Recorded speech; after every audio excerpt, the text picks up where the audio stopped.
वज़ीर-ए-आज़म शहबाज शरीफ़ जी सदारत हेठि वफ़ाक़ी काबीना जो इजलास अॼु थी रहियो आहे। इजलास में मुल्क जी इक़्तिसादी ऐं सियासी सूरतहाल ते वीचारियो वेंदो। अफ़गानिस्तान सां ताज़ी सीज़फायर मुआहिदे खां पोइ वारी सूरतहाल ते ग़ौर कयो वेंदो। बचाव वारो वज़ीर ख़्वाजा आसिफ़ अफ़गानिस्तान सां थियल मुआहिदे ते काबीना खे ब्रीफिंग ॾींदो।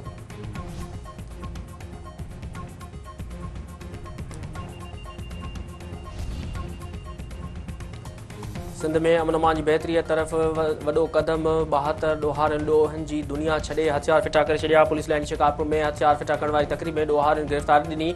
गढ़ी तेगो पुलिस कैंप ते गिरफ़्तारी पेश कंदड़नि में 30 इनाम रखियल ॾोहारी भी शामिल। सुखियो सोनारो, गुलज़ारा, मुला तेगाणी, निसार सब्ज़ोई, लाडू तेगाणी, जुमो तेगाणी, नूरदीन ग़ुलाम हुसैन ऐं ॿियनि हथियार फिटा कया।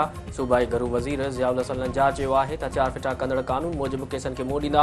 अदालतुनि खां मथबरो को बि क़दम न खंयो वेंदो ऐं अदालतूं कानून तहत फ़ैसिलो कंदियूं। केस हलण ताईं हथियार फिटा कंदड़नि जे ख़ानदाननि ऐं कानूनी मिल्कियतुनि खे तहफ़्फ़ुज़ ॾिनो वेंदो। ॾोहारनि तरफ़ां हथियार फिटा करण में मक़ामी सरदार जो वॾो किरदारु आहे।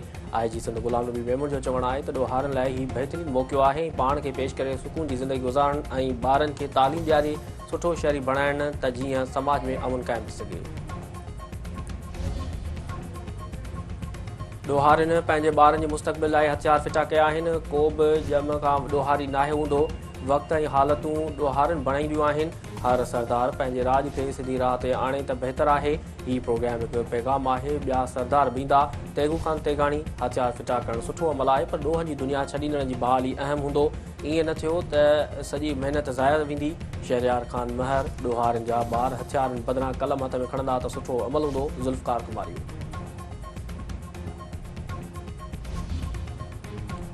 सिंध सरकार वफ़ाक़ तरफ़ां कणक जो इमदादी अघु 3500 रुपया फ़ी मण क़बूल करे वरितो। सिंध जी आबादगारनि खे 55.89 अरब रुपयनि जो पैकेज ॾियण जो ऐलान। वॾे वज़ीर मुराद अली शाह जो चवणु आहे त वफ़ाक़ी हुकूमत कणक जो इमदादी अघु 3500 रुपया मुक़ररु कयो आहे। सिंध सरकार चाहे थी त आबादगारनि खे कणक जो इमदादी अघु 4000 रुपया मिलणु घुरिजे। आर्टिकल 151 तहत कणक जी चुरपुर रोके नथी सघिजे पर नज़रदारी ज़रूरु करे सघिजे थी। सिंध ऐं पंजाब सभ खां वधीक कणक पैदा कनि था। हारियुनि खे सहूलियतूं न ॾिनियूं वयूं त कणक जी पैदावार घटिजी वेंदी। सब्सिडी ॾियणु घुरिजे जीअं ग़रीब आबादगार खे फ़ाइदो पहुचे। आबादगारनि खे 55.89 अरब रुपयनि जो पैकेज ॾिनो वेंदो। कणक स्टॉक थियण सां ॿाहिरां घुराइण खां बची पऊं। सिंध वटि 12,65,000 टन कणक मौजूदु आहे। कराची जी जैक्सन वारे इलाइक़े में मुबैना पुलिस मुक़ाबले में 2 फोरू मारिजी विया। हिकु वाटड़ू ज़ख़्मी। पुलिस जो चवणु आहे त KP पुल वटि ट्रैफ़िक जाम दौरान शहरनि खां फुरदौरार मुक़ाबले में 2 ॾोहारी मारिजी विया। ऐं अमरीकी सदर डोनाल्ड ट्रम्प चयो आहे त मंशियात स्मगलरनि ख़िलाफ़ कार्रवाई ज़िंदगी बचाइण लाइ आहिनि। समुंड ज़रिए अमरीका में मंशियात जी दाख़िला खे मुकमल रोके छॾियो आहे। रूसी सदर प्यूटन सां मुलाक़ात मुनासिब न लॻी, उन लाइ मुलाक़ात मुलतवी कई। रूस यूक्रेन जंग में हर हफ़्ते हज़ारे माण्हू मरी रहिया आहिनि।